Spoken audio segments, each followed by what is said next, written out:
प्यार भरा नमस्कार आप सबको नम्रता की तरफ से। आप सबका स्वागत है। आज मैं आप सबके लिए चित्रा मुदगल जी द्वारा लिखित एक कहानी अपनी वापसी लेके आई हूँ। तो आइए सुने कहानी अपनी वापसी। वह जाग गई। किचन से रिन्नी के ज़ोर ज़ोर से बोलने का हठीला स्वर धड़ल्ले से उसके कमरे में घुसा चला आ रहा था। वो शायद मैगी से उलझ रही थी। रोज़ सुबह यही हड़बोंग होती। चारों ओर से मैगी की पुकार मचती। तीनों बच्चे एक साथ उठते। किसी को हल्की चाय चाहिए, किसी को ब्लैक कॉफ़ी, किसी को बाथरूम में गीज़र से गर्म पानी। उसकी समझ में नहीं आता कि बच्चे देर से उठते क्यों हैं और एक साथ उठकर कटिया युद्ध मचाते हैं। कई दफ़े वह धैर्य से उन्हें समझा चुकी, चेतावनी दे चुकी कि वे रात में देर से सोने की आदत छोड़ दें ताकि सुबह उनकी नींद समय पर खुल सके और वे अपने अपने कार्यक्रमों के मुताबिक इत्मीनान से तैयार हो सकें। मैगी कोई छूमंतर नहीं, अकेली जान क्या क्या करेगी, कहाँ कहाँ दौड़ेगी। हालांकि दीनू भी घर के कामों में मैगी का हाथ बटाता है, पर साहब के घर छोड़ने से पहले नहीं। साहब के उठने से पहले वह उनकी गाड़ी से लेकर जूते तक चमका डालता, फिर उनकी बेटी तैयार करता और ट्रे लिए उनके कमरे में झांक लेता कि मेम साहब उठ गई या नहीं। वह जग गई होती तो उसे इत्तिला दे देता कि साहब उठ गए हैं, यानी कि चाय तैयार है। और अगर उसे हरीश के साथ चाय पीनी है तो फौरन उठकर उनके शयन कक्ष में आ जाए। हाँ, उन सब के पास अपने अलग अलग कमरे हैं। ये उसका सपना हुआ करता था जब उसके पास मात्र एक फ्लैट था। पड़ोस के अडवाणी दंपत्ति ने जब लंदन जाकर अपने बहू बेटे के पास जीवन के शेष दिन बिताने का फैसला किया तो उसने हरीश को उनका फ्लैट खरीद लेने का सुझाव दिया। हरीश को उसकी दूरदर्शिता भा गई। घर बड़ा हो गया, पूरे फ्लोर तक फैल कर। उसे क्या पता था कि अलग अलग कमरे पाकर एक ही घर में कई कई घर उगाएंगे। रिन्नी का स्वर शांत हुआ। धमक भरी पदचाप उनके कमरे के करीब से गुजरी, यानी वो अपने कमरे में गई। रिन्नी उनकी मझली संतान है, 20वें वसंत में कदम रखती अल्हड़ अलमस्त नवयुवती। कभी रिन्नी पर उसकी नज़र टिकती है तो उसके तराशे नयन नक्श के चुंबकीय आकर्षण में बंद वो ठगी सी खड़ी रह जाती है। अजीब सा सम्मोहन है उसके व्यक्तित्व में, उसके रेशम से बालों में और बालों में रह रहकर उंगलियां फिराने के उसके अनोखे अंदाज में। हैरत होती है, इतने खूबसूरत बाल न उसके रहे हैं, न हरीश के, न मायके ससुराल वालों में से किसी के। उसे लगता है रिन्नी के आज टॉप मॉडल होने का उसका सबसे बड़ा राज उसके रेशम से मुलायम काले लंबे और घने बाल ही हैं, उसके स्पेशल शैम्पू की मॉडलिंग की कमेंट्री। रिन्नी को अपने व्यक्तित्व की गठन और व्यक्तित्व की प्रतिष्ठा पर गर्व है। इस वक्त की मैं सबसे महंगी मॉडल हूँ। गर्वोक्ति सुनकर अनमयस्कता हो जाती है, अपनी बोली लगाने जैसी कुछ छिछली सी मनोवृत्ति जिसे आज का युवा वर्ग प्रतिष्ठा के प्रतिमान के रूप में तमगों सा लटकाए अपनी श्रेष्ठता अश्रेष्ठता में जीता, उसी से औरों को प्रभावित और आतंकित करने की चेष्टा में लगा रहता है। विचित्र लगता है उसे। हरीश को ऐसा नहीं लगता। वे रिन्नी की बढ़ती हुई मांग और शोहरत से गर्वोन्नत हो उठते हैं। अच्छी कंपनी का विज्ञापन पाने पर उसे बधाई देते हैं, उसकी पीठ ठोकते हैं और उसके अधिक सुनहरे भविष्य की कामना करते हैं। उसे प्रेरित करते हैं कि वो फिल्मों में अपना करियर क्यों नहीं बनाती, जहां उसकी प्रतिभा के लिए अधिक बड़ा मंच है। ऐसी बातों पर उसकी आपत्ति प्रकट करने पर वे झिड़क देते।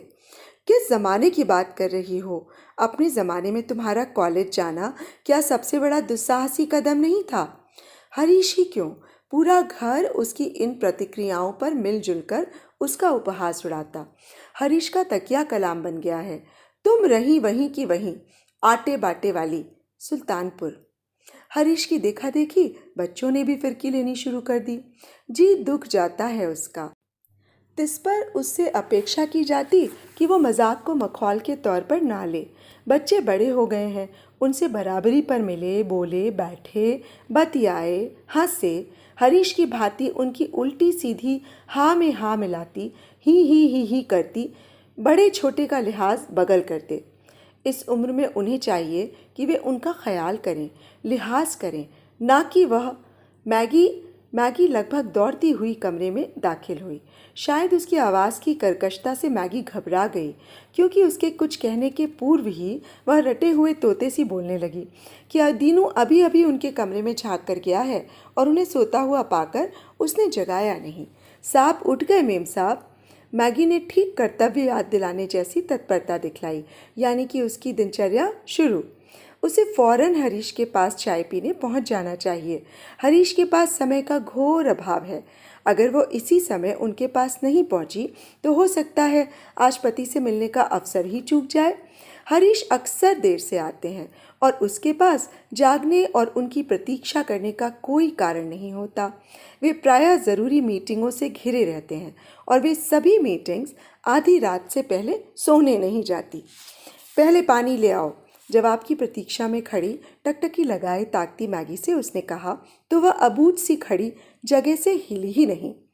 हफ्ते भर से तांबे के लोटे में पानी भरकर रख रही हो ना? जी। रखा है तो ले आओ। जी। बेटी नहीं लेगा? पहले पानी पीऊंगी, कितनी बार समझाया। कुतूहल समेटे मैगी पानी लेने चली गई। उसका कुतूहल स्वाभाविक है। नियम दो ही स्थितियों में टूटता, या तो सांप शहर से बाहर हो या वह अस्वस्थ हो। हफ्ते भर पहले की बात है। मेजर घर आए। हरीश के पुराने दोस्तों में से हैं। सेना में होने की वजह से उनके अक्सर तबादले होते रहे। अब की बार 8 साल बाद पुनः उन्हें मुंबई स्टेशन मिला। मेजर के शहर में होने की खबर से उसे बेइंतहा खुशी हुई। आते ही वही चिरपरिचित परिहास भरी चुटकी, बिना सूचना दिए आया हूँ, तुमसे अकेले ही मिलना चाहता था। सोचा अगर तुम्हें फ़ोन कर दूंगा तो तुम उस उल्लू के पट्टे को भी खबर कर दोगी। काम धाम छोड़कर मूसलचंद साक्षात हमारे बीच होगा। बाय द वे, खलनायक है कहाँ? वह प्रतिक्रिया में हंसी से दोहरी होने लगी। ठीक किया ना? आप भी। वह आगे कुछ बोल ही नहीं पाई। हंसी थम ही नहीं रही थी। शकुन, तुम बिल्कुल नहीं बदली। इतनी उन्मुक्त हंसी मुझे किसी स्टेशन पर नहीं मिली। अलबत्ता अरुणाचल में एक लड़की ज़रूर मिली, मगर उसके मसूड़े नजर आने लगते थे। सुनकर षोडशी सी वह लजाई और अपने ऊपर चौंकी। वह अब भी लजा सकती है? उसे स्वयं पर अचरज हुआ, जबकि उसे यही सोच कचोटती रहती कि वह 45 की हो रही, प्रौढ़ा बुढ़ापे की ओर बढ़ती, श्रीहीन मन से, शरीर से, बालों में सघनाती सफ़ेदी, जिसे रंगने की इच्छा होते हुए भी वह क्या करना है, किससे दिखाना है, सोचकर टाल जाती। चेहरे की मालिश करेगी यह निश्चय करके भी वह फिर उसी विरक्ति में डूब जाती। अब किसे उसमें दिलचस्पी होगी, किसे परवाह। ओह, तुम्हारे शर्माने का अंदाज भी नहीं बदला। मेजर ने काई की सतह को खल बगलाकर हटा दिया। मैले पानी का कुछ तो चेहरा निकला। हाथ डालकर तलछट के खरपतवार बीन क्यों नहीं लेती? जानती हो शकुन, बरसों बाद अचानक हम किसी को ज्यों का त्यों पाकर खुद भी पिछले वक्त में लौट जाते हैं। वे पिछले वक्त में लौट पड़े। अपने कॉलेज के दिनों की बातें, परिवार की बातें, मेजर के अनुभव, जीवन और तेजी से बदलती जीवन शैली का आधुनिक रवैया, वर्तमान समाज और उसकी अस्वस्थता। स्वास्थ्य की उपेक्षा पर मेजर बनावटी रोष के साथ उसे लंबा चौड़ा भाषण पिलाने लगे। हमारा सबसे बड़ा दोष है कि हम शरीर से कोल्हू के बैल की तरह काम लेते हैं। उसकी देखरेख के लिए पूरे दिन में 5 मिनट भी खर्च नहीं करते। अपने लिए, सिर्फ अपने लिए तुम आधा घंटा निकालो। तुम एलोपैथिक दवाइयाँ खाना बंद तो करो, इनके दुष्प्रभाव बड़े बेढब होते हैं। देखो शकुन, सारी बीमारियों की जड़ पेट है। तुम सबसे पहले बासी मुंह तांबे के लोटे में पानी पियो। प्रेशर आ जाए तो ब्रश से निपटकर हल्का सा व्यायाम करो। योग का एकाध आसन, या सबसे आसान तरीका है सुबह की नियमित सैर। कुछ ही दिनों में देखना तुम्हारी खोपड़ी और घुटनों का दर्द उड़न छू हो जाएगा। सोकर कितने बजे उठती हो? नहीं नहीं, सूरज को उठकर दर्शन दो शकुन। सूरज को देखे हुए कितने महीने सालों हो रहे। उगता हुआ डूबता हुआ सूरज देखने तो वे दार्जिलिंग या कन्याकुमारी जाते हैं। निश्चय कर लिया कि वो आहिस्ता आहिस्ता अपने आप को नियमों में बांधेगी, मुक्त होने के लिए। ठीक ही कहते हैं मेजर, अपने अभिभावक स्वयं बनो। स्वयं अपनी देखभाल ना करो तो कोई बात नहीं बनती। पर किसी को उसमें रुचि तो हो, पूछे तो सही। वह अपनी ओर से बताने बैठ भी जाती तो झिड़कियों का अंबार लग जाता है। गई क्यों नहीं डॉक्टर के पास? चाय कम कर दो, मोटापा बढ़ रहा है, मम्मी डाइटिंग करना शुरू कर दो, सोना बांध लो जाकर, बहुत फायदा होगा। सुझाव सुझाव सुझाव, ये कर लो वो कर लो। जब बिस्तर पर पड़ी होगी तो एक भी बच्चा पास नहीं भटकेगा। उन्हें फुर्सत ही नहीं होती। हरीश भूले भटके भी नहीं पूछते कि उसे क्या तकलीफ है, न स्वयं डॉक्टर के पास उसे लेकर जाएंगे। बस जवाब होगा कि जिसको कहो उसको फ़ोन कर दूं। अच्छा, फला डॉक्टर?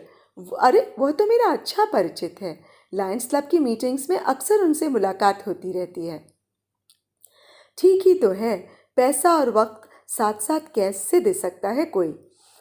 हंसी रह गई कि उसकी तकलीफ की भनक लगे और सारा घर होशो हवास खो बैठे कि खुदा न खास्ता उसे कहीं कुछ हो गया तो हरीश की दीन दुनिया उजड़ जाएगी, बच्चे अनाथ हो जाएंगे। लेकिन कहीं कुछ नहीं होता। सबके दिल पोढ़े हो गए हैं। वो जिंदा रहे ना रहे क्या फर्क पड़ता है। कहाँ तो एक वक्त था वो कहती सिर भारी हो रहा है और हरीश काम धाम छोड़ फौरन दबाने बैठ जाते। कहाँ वह भी वक्त था जब उफ, एक वक्त था, वह वक्त था, ऐसा था तैसा था। बस यही असंतोष दिमाग में कोल्हू के बैल की तरह उसे पेरता रहता है। दूसरों के प्रश्नों के घेरे में घेरती अचानक वह स्वयं को प्रश्न हुआ पाती। सोचती अब ऐसा क्या हो गया है उनके दरमियान। वह बदल गई। हरीश, बच्चे, समय, कारण, समृद्धि की व्यवहारिकताएं या उनकी निजता का व्यक्तित्व में परिणति या स्वयं के वर्चस्व को उपेक्षित अनावश्यक अनुभव करना या उसकी प्रौढ़ हो आई देह की आकर्षण खो चुकी निरंतर असक्रिय होती जा रही उमंग विहीन उपस्थिति या अच्छा दिखने बनने की कोशिश में जतन से ढक मूंद दी गई अपनी कुंठाएं जो सुई में तागा डालने की असमर्थता के चलते पैबंद सी उखड़ गई। पर उसके भीतर तो अभी तक हरीश के लिए आकर्षण स्रोत सूखा नहीं। तभी तो वह उनसे संबंधित मामूली से मामूली बातों को गहरे अनुभव कर उद्वेलित हो उठती है और वे निर्लिप्त बने कोई दिलचस्पी नहीं दिखाते। चाहे जो पहन ले, चाहे जैसे तैयार हो ले, उनकी दृष्टि ठिठकती ही नहीं। उनके संवेदना स्रोत जैसे सूख गए, उलझ गए, बट गए, यांत्रिकता लील गई। वो बात नहीं रही तो फिर रिन्नी के लिए कैसे प्रशंसा भाव टपकता रहता है आंखों से। उसके लिए भावनाएं मर गईं, बेटी के लिए उमड़ी चली आती हैं। कैसे, कहाँ से? वाह, क्या मैक्सी पहनी है Rini, pattern is really fantastic. सिलवाई कहाँ से? कमबख्त उनकी साड़ी नजर नहीं आ रही। एलिगेंट से पापा। बाय द वे, मैक्सी का कसीदा पढ़ना छोड़िए और ये बताइए हम कैसे लग रहे हैं। बताते हैं, जरा अपना कान इधर लाओ। रहने दीजिए, हम समझ गए। क्या बेहूदगी है बगैर बताए। कोई गंदी सी बात कहेंगे? अरे हम कुंवारे होते तो तुम पर जी जान से मर मिटे होते। ये कोई गंदी बात है बेटे? पापा, छी, इसमें छी की क्या बात है? हाँ, वैसे बात तो कुछ आप में भी है। पापा नहीं होते आप मेरे तो इतने धांसू व्यक्तित्व को अनदेखा करना मुश्किल होता मेरे लिए भी। कान फोड़ उठा के कमरे की छत से टंग गए, फानूस से पींगे लेते, फिरकी से घूमते। इतनी असंस्कारी बातें, भद्दी, फूहड़, परिहासबाजी। जी महसूस कर रह गई। मुंह लगने से कोई फायदा तो है नहीं। बस पढ़ने में दत्तचित्त होने का नाटक करती, पत्रिका में चेहरा गड़ाए पिता पुत्री का प्रेमालाप सुनती रही। एक उनके लिए ही फुर्सत नहीं निकलती। उनकी बातें मैक्सी की प्रशंसा तक ही सीमित न रहती। अगले ही पल फलक बदलता। देश की खस्ता वित्तीय हालत पर गौर करते हुए वे शहर में लगी 7 ऑस्कर अवार्ड विजयी अंग्रेजी फिल्म से लेकर खुमैनी के आतंकवाद तक की चर्चा करते। मुड़ते मुड़ाते उनकी बातें पृथ्वी थिएटर में चल रहे एक प्रयोगवादी नाटक में दर्शाए गए वर्जनाहीन सेक्स संबंधों पर आ टिकती। हरीश को ऐसे सेक्स चित्रण बड़े गिजगिजे लगते और रिन्नी को यथार्थपूर्ण और मनोवैज्ञानिक। चर्चा में बोलने का उनका भी मन हुआ था क्योंकि नाटक उसने भी देखा है और नाटक की बुनियादी बातों से उसकी ज़बरदस्त असहमति है। परंतु शरीक कैसे हो? कई दफा पत्रिका के पृष्ठों से चेहरा उठा, तर्क होठों तक आए, किंतु वे दोनों उसकी कुछ कहने की बेचैनी का एहसास किए बगैर अपनी अपनी कहने को उतावले नजर आए। बल्कि उसे ऐसा महसूस हुआ कि वे कमरे में उसकी उपस्थिति से भी अनभिज्ञ हैं। लेकिन उसी समय अगर निखिल और विनय आ जाते तो वे बड़ी आसानी से उनकी बहस का हिस्सा बन जाते। उनकी उपस्थिति तत्काल दर्ज होती। कई दफे यही अनुभव किया है उसने। ऐसा नहीं कि उसका इस तरह से सोचना मात्र दिमागी फितूर है। वे क्यों नहीं उसे बहस में शामिल करते? बच्चे तो बच्चे हैं, ठीक है, उनकी अपनी दुनिया है, किंतु हरीश कितने स्वार्थी हैं। वे बड़ी चतुराई से उनकी दुनिया में दाखिल हो उसका जीवंत हिस्सा हो लेते हैं, पर उसे नितांत अकेला अप्रासंगिक बनाकर छोड़ देते हैं। पता नहीं बच्चों के मन में यह धारणा कब और कैसे बैठ गई कि पापा समय के साथ चलने मिलने जुलने वालों में से हैं, लेकिन उसका व्यक्तित्व लचीलेपन की इस विशिष्टता से एकदम खारिज है। वह न उनके संग चल सकती है, न सोच सकती है, न बोल बतिया सकती है। क्यों सभी ने उसे चेतना शून्यमान समझ लिया? एक आहट कर कमरे के करीब आने लगी। दिल धड़का, शायद हरीश हूँ। चाय पीने नहीं पहुंची ना? ढुलक रहे आंसुओं को नहीं पोंछा। देख ही लें उसके भीतर घुमड़ती पीड़ा को। आखिर पति होने के नाते क्या उनका कोई दायित्व नहीं कि वे उसके सुख दुख की सोचें? पदचाप रसोई की ओर बढ़ गई। चट्टी स्लीपर की बेहद धीमी तालबद्ध चट चट किसी और की नहीं, हरीश की ही पदचाप है। सैकड़ों आहटों में से वह इस लयबद्ध पदचाप को पहचान सकती है जो कभी उसके कानों में जल तरंग सी बज उठती थी। छाती में धड़कन सी हिचकियां फूट उठी।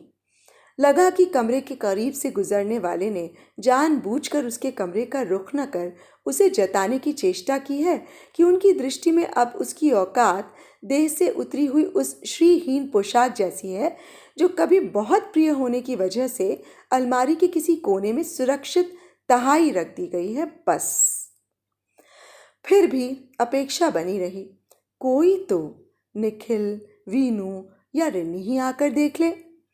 वीनू को भी कुछ होता ही जा रहा है। खरबूजे को देखकर खरबूजा रंग बदल रहा है। कहाँ तो उससे बिना मिले लिपटे चिपटे वह कॉलेज के लिए न निकलता। वह लाख दुरियाती याद दिलाती कि अब वह जवान हो रहा है। बच्चों जैसी हरकतें उसे शोभा नहीं देती। देखने वालों को भी विचित्र लगता है, मगर बेअसर वीनू एक न सुनता। बछड़े के समान उसके पेट में मुंह गड़ाए बड़ी देर तक पड़ा रहता। वही अलग करती तो अलग होता। अब मैगी से उसकी ज़रूरतें पूरी हो जाती हैं। फिर उसकी आवश्यकता? केवल तब सब भागे भागे उसके इर्द गिर्द इकट्ठे हो जाते और उसकी पुकार मचती जब कोई नौकर काम छोड़कर चल देता। उनके चेहरे उड़े हुए रंग वाले होते।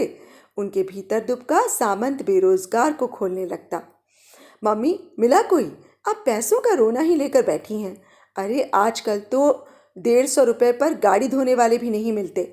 घर का काम करने वाले 1000 से कम क्या लेंगे? किस मुगालते में हैं? जो मिले फौरन रख लीजिए। आईएएस का साक्षात्कार लेने ना बैठ जाइएगा। अब आपसे तो काम होने से रहा, घुटनों में दर्द रहता है। वह सब समझती है, किसी के बूते कुछ होता नहीं। ये सारी खैर ख्वाही उसी की चापलूसी है। उसे क्यों बुरी लगती हैं बच्चों की बातें? हरीश भी यही आरोप लगाते हैं। नहीं, ऐसा नहीं। यह सच होता तो पहले उसके मन में उनके विरुद्ध वितृष्णा भाव नहीं उपजता। वह अपने बच्चों की माँ थी। सिर्फ उनकी ज़रूरत नहीं, उनकी ज़रूरतों को पूरा करती हुई भी वे उनके डानों के नीचे डुबके सुरक्षित बाढ़ लेते चूज़ों से चोंच में चोंच डाले सारा कार्य व्यवहार गले तक थका अधा देने के बावजूद असंतुष्ट ना करता। लेकिन शायद उसकी परिभाषा गलत थी। माँ उपयोगिता का ही पर्याय है। यह उपयोगिता ही उसकी अहमियत है। उपयोगिता ही उनके मध्य पुल है, जुड़ाव लगाव का पुल। किंतु हरीश और उनके दरमियान तब कौन सा ऐसा पुल था जो तब जरूरी था और अब उसकी आवश्यकता नहीं रही? रात उसके निसंग आचरण पर वे किस कदर नाराज हो उठे थे। निखिल बड़े शौक से लड़की घर दिखाने लाना चाहता है। तुम्हें देखने में दिक्कत? मुझे किसी बात पर कोई दिक्कत नहीं। दिक्कत नहीं तो फिर निखिल परेशान क्यों है? निखिल जाने। शकुन, लड़की निखिल को पसंद है, तुम्हें पसंद है। निखिल ने उसके साथ ब्याह करने का निर्णय कर लिया। मुझे कोई आपत्ति नहीं। फिर देखने दिखाने की फालतू औपचारिकता क्यों? तारीख निश्चित कीजिए और ब्याह कर डालिए। कर डालिए? हरीश का चेहरा और स्वर दोनों ही तमतमा उठे। तुम्हें हो क्या गया है? एक तो बोलोगी नहीं, बोलोगी तो जड़ों में मठा डालती हुई सी। इसीलिए तो चुप रहना बेहतर समझती हूँ। करूँ क्या? लोकापवाद, मान प्रतिष्ठा के बारे में मैं ही कुछ ज्यादा सोचती हूँ। बड़ी बहन सिर पर बैठी मूंग दल रही है। चिंता है निखिल को? उसे लगा कि उसके अचूक तर्क पर वे निहत्थे हो उठेंगे, बोलती बंद हो जाएगी उनकी, लेकिन भ्रम निरर्थक साबित हुआ। मूर्खता भरी बातें करती हो। रिन्नी की कैसी चिंता? रिन्नी अभी अपने करियर में जुटी हुई है। उसे अपना भविष्य बनाने दो। निखिल ब्याह करना चाहता है, उसे घर बसाने दो। कल रिन्नी ब्याह करना चाहेगी तो क्या उसका ब्याह इसलिए रुक जाएगा कि उसके छोटे भाई का ब्याह उसके ब्याह से पहले हो गया? सामाजिक मान प्रतिष्ठा क्या उसकी अकेले की है? टप टप आंसू गिरने लगे। सभी बैठे थे कमरे में। बच्चों के सामने ही लताड़ दिया, उसकी सोच को नकारात्मक साबित कर।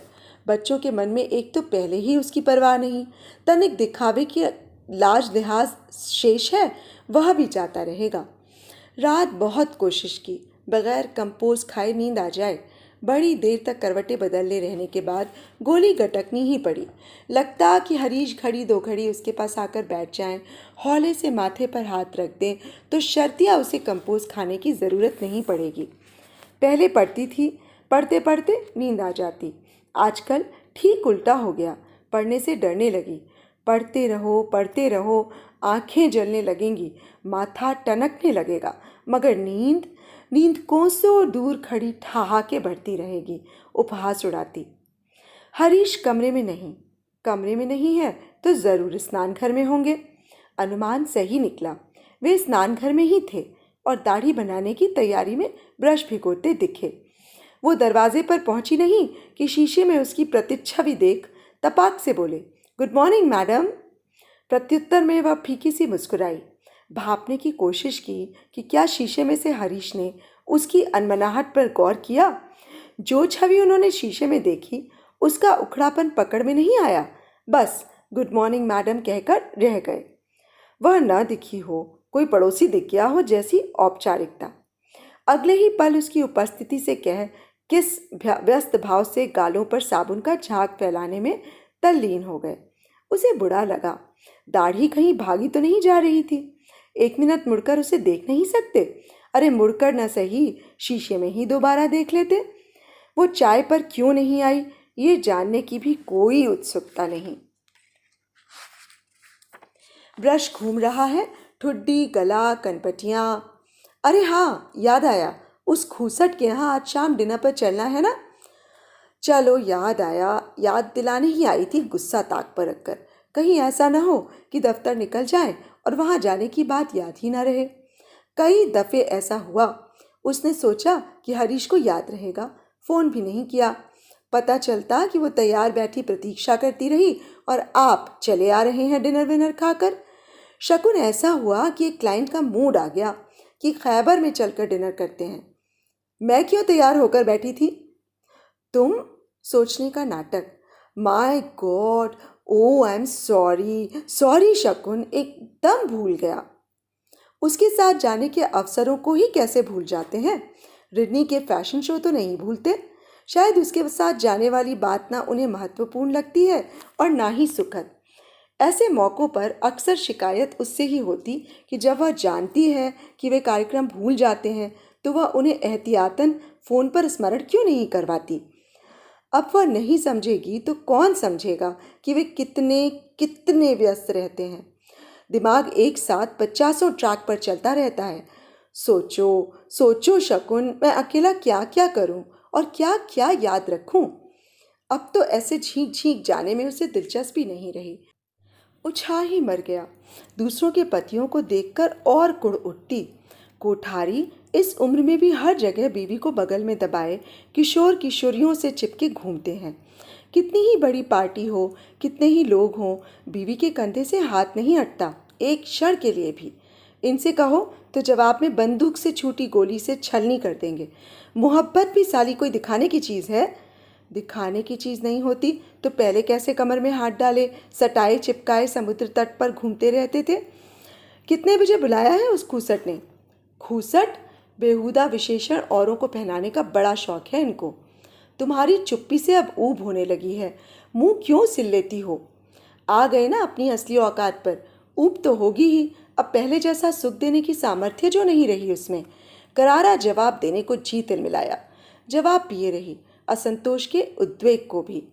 सामने कतई नहीं विचलित होना चाहती थी वो। वे आंसू जो कभी होठों पर मोती से झेल लिए जाते थे, अब पर नाले से बहते रहते, कोई अंतर ही नहीं पड़ता। 8 बजे पहुंचना है, मुड़ ली वहां से हट जाने को। बच्चों से कार्यक्रम तय कर लिया ना? उनके सामने ही तो कल फोन आया था मेजर का, रिन्नी से बात भी हुई थी अंकल की। ठिठक कर जवाब दिया। ज्यादा देर रुकना मुमकिन नहीं, संभालना मुश्किल हो रहा। कमरे में पहुंचकर बुक्का फाड़ कर रोना चाहती है, जैसे वह एकदम से अनाथ हो गई हो। ये कमबख्त दीनू कहाँ मर गया? कमरे के भीतर नहीं हो पाई कि झम्म से हरीश का झुंझलाया स्वर कंधों पर कूदा। कपड़े तैयार करके रखे कि नहीं बेवकूफ़ ने? भेजो जल्दी उसे, मैं नहाने जा रहा हूँ। शावर की शू शुरू हो गई। स्नानघर का दरवाज़ा बेआवाज़ बंद हो गया। विचित्र संयम है। दीनू कहाँ मर गया कमबख्त? कहीं बाजार तो नहीं चला गया? आजकल मैगी उसे बाहर के कामों में खूब दौड़ाने लगी है। कितनी बार समझाया कि सुबह सुबह उसे किसी अन्य काम के लिए ना भेजा करे। याद आया सहसा रिन्नी को बटर में ऑमलेट खाना पसंद है, सो दीनू को बटर लाने के लिए सोसाइटी दौड़ाया होगा मैगी ने। वही कपड़े निकाल दे, दीनू नहीं है तो क्या हुआ? पांव राहदरी में ठमक गए।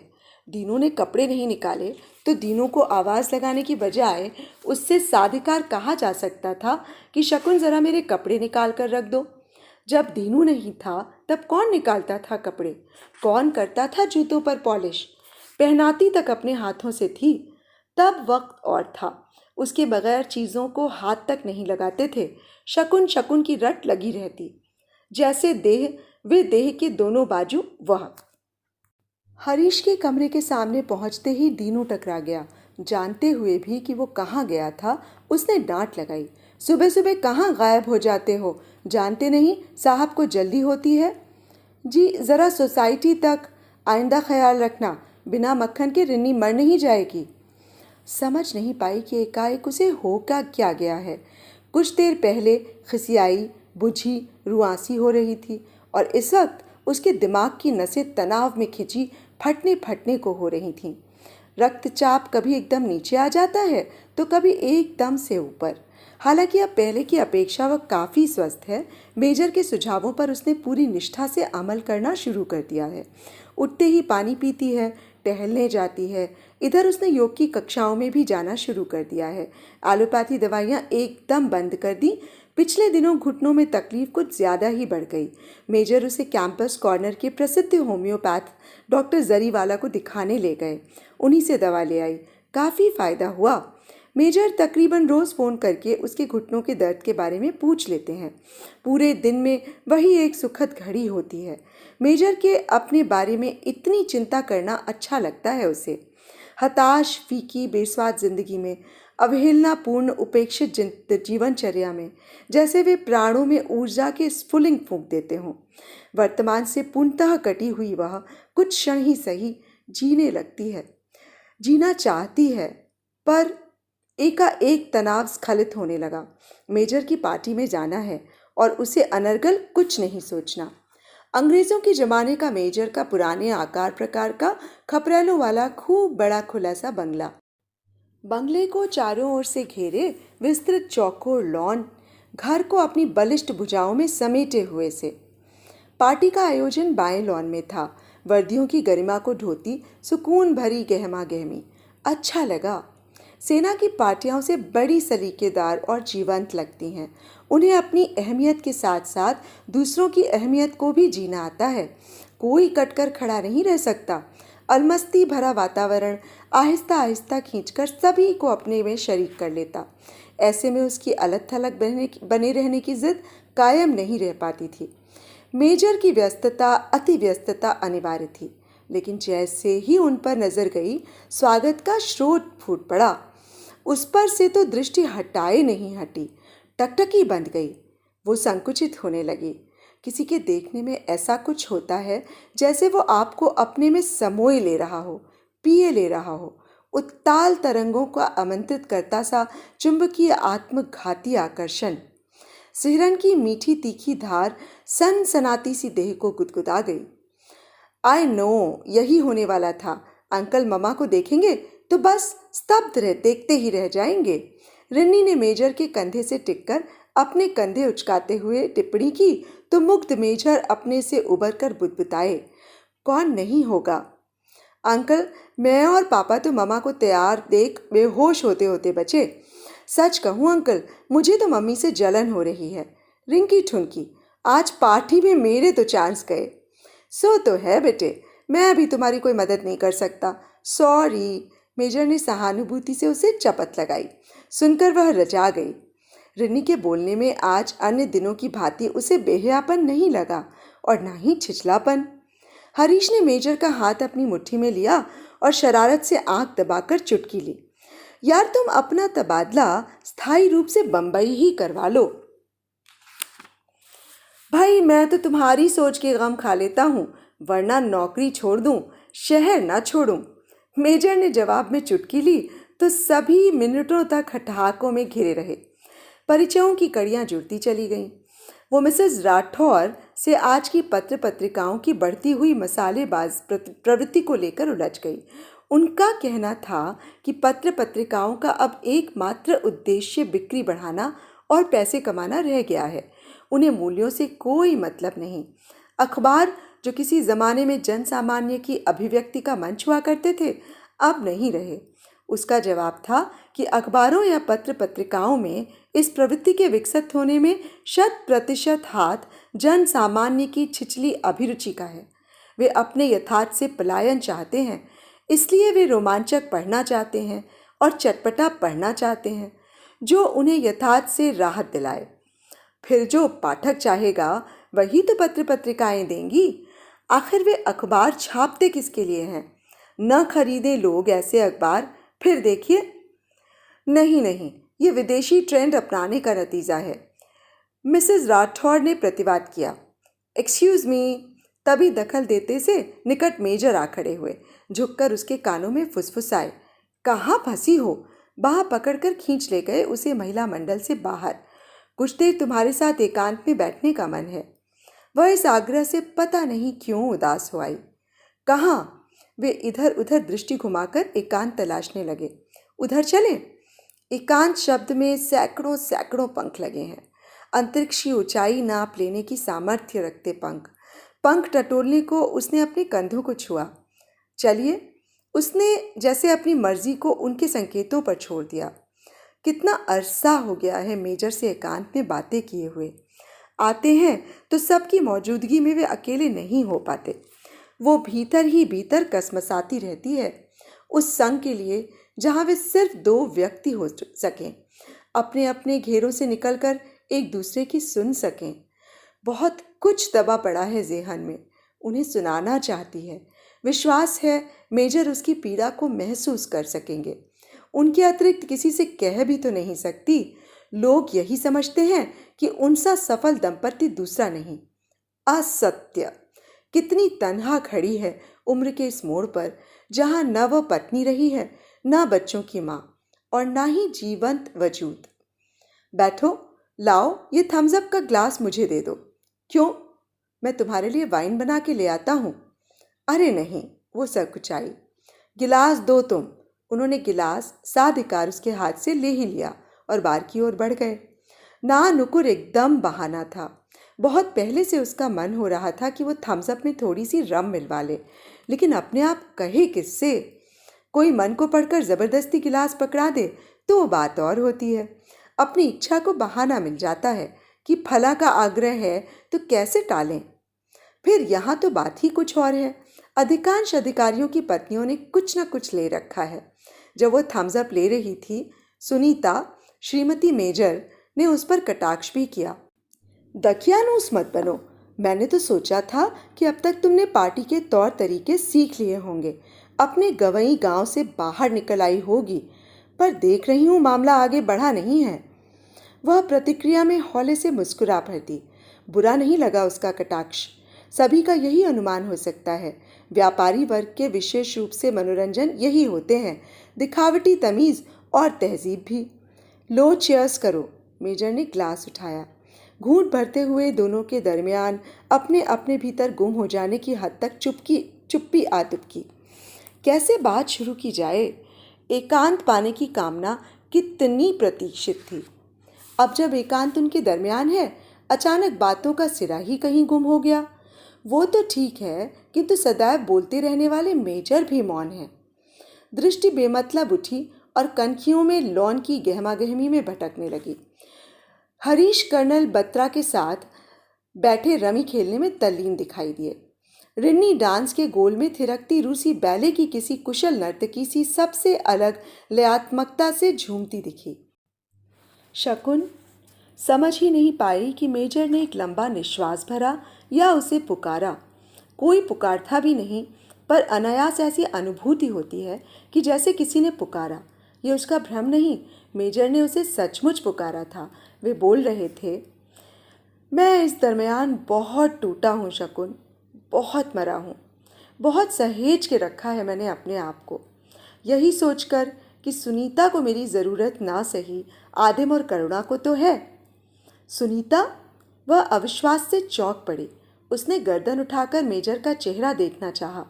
अंधेरे ने उनके चेहरे को अपने अंक में डुबोकर उन्हें मात्र आकृति के आभास में बदल दिया, या दुख से कातर उन्होंने स्वयं अपना चेहरा छिपा लिया। वे बोलते ही जा रहे थे। उसकी एक हथेली उनकी मुट्ठी में भिज गई। लगता है उसने जिंदगी को सोचना अधिक शुरू कर दिया, जीना कम। जीने की कृपणता में वह मरती जा रही है। पता नहीं कैसे पहले वाली सुनीता अब संशय, विरक्ति, उपेक्षा और स्वार्थ की प्रतिमूर्ति बन गई है। बहुत निकालने की कोशिश करता हूँ, वो अपने खोल से बाहर आना ही नहीं चाहती। अपने में सिमटकर वो अपने से बाहर कुछ भी नहीं सोच पाती। प्रौढ़ता को तो उसने हताशा की खोह बना लिया है। सोचती है कि उसके जीने के दिन चुक गए। नहीं समझती कि उम्र के हर मोड़ का अपना रंग होता है, ऊष्मा होती है। उसे जीने की, जी लेने की ललक तो अपने भीतर होनी ही चाहिए। ललक को हम जबरन मार डालेंगे तो सिवाय जड़ता के हमारे पास शेष क्या बचेगा? उसने अपने चारों ओर जड़ता की दीवार खड़ी कर ली है और मैं इस जड़ता से ऊब चुका हूँ। शकुन ऊब गया हूँ बेतरह। बच्चे तक उससे कट गए, उससे दूर दूर रहते हैं। मेरा कहीं निकल भागने को जी चाहता है। मैं जीना चाहता हूँ, मैं जी नहीं रहा। लगता है एक और भयंकर युद्ध हो पाकिस्तान के साथ और मैं बचकर भी ना लौटूं। उसकी गर्दन भीग रही थी। मेजर का चेहरा बेचैनी से कसमसा रहा था। थर्राते हुए होठों से झरते गीले गीले से शब्द उसके कंधे पर पिघले हुए मोम से टपक रहे थे।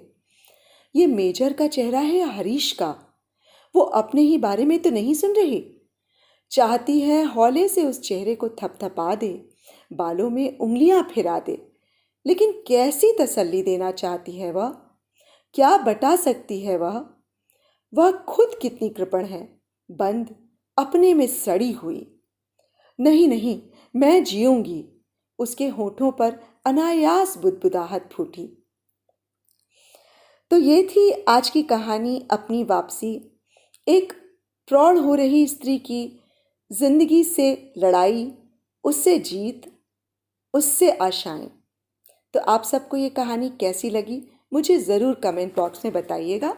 और मेरे इस चैनल को अगर आपने अभी तक सब्सक्राइब नहीं किया है तो उसे प्लीज़ सब्सक्राइब भी कर लीजिएगा। और हाँ, बेल आइकन को दबाना मत भूलिएगा। आप सबके कमेंट्स की मुझे बेसब्री से प्रतीक्षा रहती है। तो कल तक के लिए इजाज़त दीजिए। नमस्कार।